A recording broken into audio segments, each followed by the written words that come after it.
Hello student, आज हम पढ़ने वाले हैं क्लास 10th फिजिक्स का सेकंड चैप्टर जो फिजिक्स में है इस साल के टर्म फर्स्ट के सिलेबस में।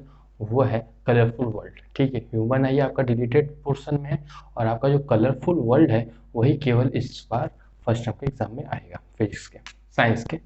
ठीक है, तो सबसे पहले हम लोग देखते हैं उसका पहला टॉपिक क्या है। उसका पहला टॉपिक है reflection of a light through a glass prism. ठीक है, ये मेरा क्या है, ये मेरा एक प्रिज्म है। तो रिफ्रैक्शन मीन्स कि जब लाइट रे किसी प्रिज्म से जाएगी तो कैसे बिहेव करेगी। ठीक है, उसमें जो लाइट रे है वो कैसे बिहेव करेगी वो चीज़। ठीक है, सपोज करिए आपकी एक लाइट रे यूँ जा रही है थ्रू अ प्रिज्म। ओके, ये मेरा इंसिडेंट रे हो गया। ठीक है, इसको बीच को नाम दे देते हैं A B and C and it is your P and that point is Q. Okay, so when इसका नॉर्मल क्या होगा, इसका नॉर्मल यही होगा। ठीक, तो जब भी लाइट रे मेरी रेनर से डेंसर जाती है, अगर ये सीधी जाती तो इसको कैसे जाना चाहिए था, इसको इस तरह से जाना चाहिए था। ठीक है, लेकिन जब कोई भी लाइट रे रेनर से डेंसर जा रही है तो बेंड किधर करती है, टूवर्ड्स द नॉर्मल।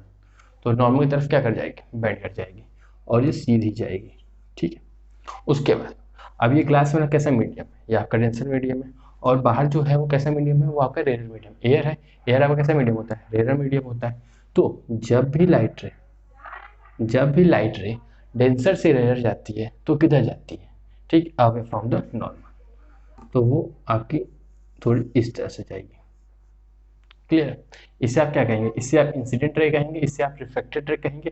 और ये जो बाहर रे निकल रही है इसे आप कहते हैं इमर्जेंट रे।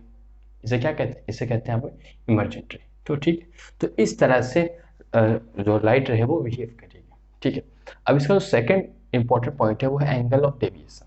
एंगल ऑफ डेविएशन क्या होता है, अब ये लाइट रे अगर अगर इस पर रिफ्लेक्शन ना हुआ होता तो ये लाइट रे कुछ ऐसे सीधी जाती, लेकिन वो बेंड कर गई है और ऐसे जा रही है। ठीक है, तो इसका मतलब कुछ डेविएट की गई है। इसका मतलब क्या, ये कुछ डेविएट हुई अपने ओरिजिनल पाथ से। अगर इस लाइट रे को मैं आगे बढ़ाऊंगा तो ये कहीं इस पॉइंट पे मिलेगी। ठीक है, तो इसके बीच में ये जो एंगल बन रहा है इसे हम कहते हैं एंगल ऑफ डेविएशन। इसे हम क्या कहते हैं, इसे कहते हैं एंगल ऑफ डेविएशन। कि मेरी जो लाइट रे है वो कितने एंगल डेविएट हुई है अपने ओरिजिनल पाथ से। ठीक, उसे हम कहते हैं एंगल ऑफ डेविएशन। ठीक, अब प्रिज्म में जो इस टॉपिक पे जो मेन क्वेश्चन है वो यही है कि आपको रे डायग्राम देगा और आपसे पूछेगा कि प्रिज्म से मेरी लाइट रे जा रही है तो कैसा रे डायग्राम बनेगा। ठीक है, तो याद रखिएगा जो इमर्जेंट रे होती है वो हमेशा बेस की तरफ जाती है। वो हमेशा किधर जाएगी, बेस की तरफ जाएगी। ठीक है, लाइट रे जा रही है उसके बाद जो इमर्जेंट रे वो बेस की तरफ जा रही है। क्लियर है, तो आपको सपोज करिए 3 प्रिज्म दे देगा, 4 प्रिज्म दे देगा, उसमें अलग अलग रे डायग्राम देगा। कुछ ऐसे दे देगा, कुछ और ऐसे दे देगा, कुछ एकदम सीधी दे देगा, इस तरह से दे देगा। तो आपको पहचानना है कि प्रिज्म में जो लाइट रे का रे डायग्राम होता है वो कैसा बनता है।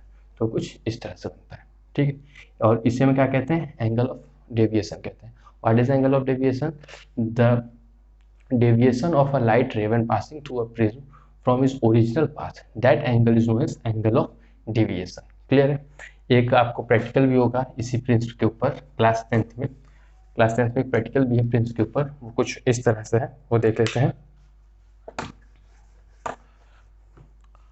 आपको पहले एक वाइट पेज होगा। ठीक है, एक वाइट पेज, उस वाइट पेज के ऊपर आपको आपको प्रिज्म रखना होगा। उस वाइट पेज के ऊपर आपको क्या रखना होगा, प्रिज्म रखना होगा। प्रिज्म रखने के बाद आपको ये आउटर लाइन उस प्रिज्म की बनानी होगी। ठीक है, प्रिज्म को रख के उसके चारों तरफ से आपको एक लाइन बनानी होगी, जो फिर आप उस प्रिज्म को हटाएंगे तो कुछ इस तरह से मिलेगा। ठीक है, फिर आप उसमें प्रिज्म रखिएगा।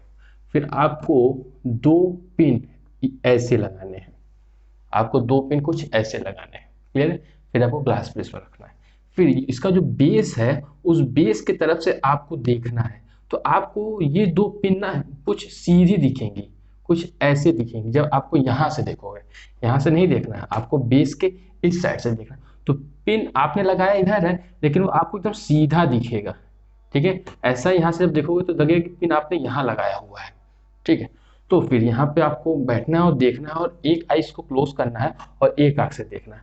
फिर इन दोनों पिन के एकदम स्ट्रेट, बिल्कुल स्ट्रेट पाथ में आपको 2 पिन लगाना है। बिल्कुल स्ट्रेट पाथ में आपको क्या लगाना है, 2 पिन लगाना है। क्लियर है, दो पिन लगाएंगे तो आपको ये चारों पिन, इधर के दो पिन और ये दो पिन आपको बिल्कुल एक स्ट्रेट लाइन में दिखेंगे। ठीक है, आपको बेस से देखना है, ये बात याद रखिएगा, आपको बेस से देखना है। फिर आपको क्या करना है, आपको पिन को हटा देना है। ठीक है, दो पिन यहाँ रहेंगे, दो पिन यहाँ रहेंगे, पिन को हटाना है और वहाँ पे सर्कल करना है, इस पिन को हटाना, वहाँ पे सर्कल करना है। इस तरह से चारों पिन को हटा के आपको सर्कल करना है। फिर जो पिन के स्पॉट बने होंगे उसमें स्ट्रेट लाइन खींचनी है, फिर उसको सीधी ले जानी है, फिर यहाँ जो बनी होगी उसको स्ट्रेट लाइन खींचनी है। क्लियर है? उसके बाद आपको इसको बढ़ाना है आगे और इसको बढ़ाना है आगे, तो ये यहाँ पे आपका एंगल बन के आएगा। ठीक है, उसी को हम क्या कहेंगे, एंगल ऑफ डेविएशन कहेंगे। ठीक है, आपको फिर प्रोटेक्टर के हेल्प से आपको इनका एंगल मेजर करना होगा। सबसे पहली बात तो ये जो आप पिन रखोगे वो किसी एक डिग्री पे रखिएगा, मतलब कि यहाँ पे प्रोटेक्टर रखिएगा, प्रोटेक्टर रखने के बाद 30 डिग्री का मार्क बनाइएगा और उस 30 डिग्री पे ही आप दो पिन रखिएगा। ठीक, इस तरह से आपको मेजर करना है एंगल ऑफ डेविएशन को। ठीक है, एंगल ऑफ डेविएशन आपको यहाँ बीच प्रोटेक्टर रखना होगा और आपको एंगल देखना होगा। ठीक है, तो इस तरह का आपका एक प्रैक्टिकल है reflection through a glass prism in class 10th, तो वो देखिएगा। बाकी reflection of through a glass prism में आपका जो मोस्टली आपका जो क्वेश्चन बनेगा वो इसी पे बनेगा कि रे डायग्राम कैसा बनता है in case of glass prism. Okay, ठीक है, अब देखते हैं नेक्स्ट टॉपिक। Thank you.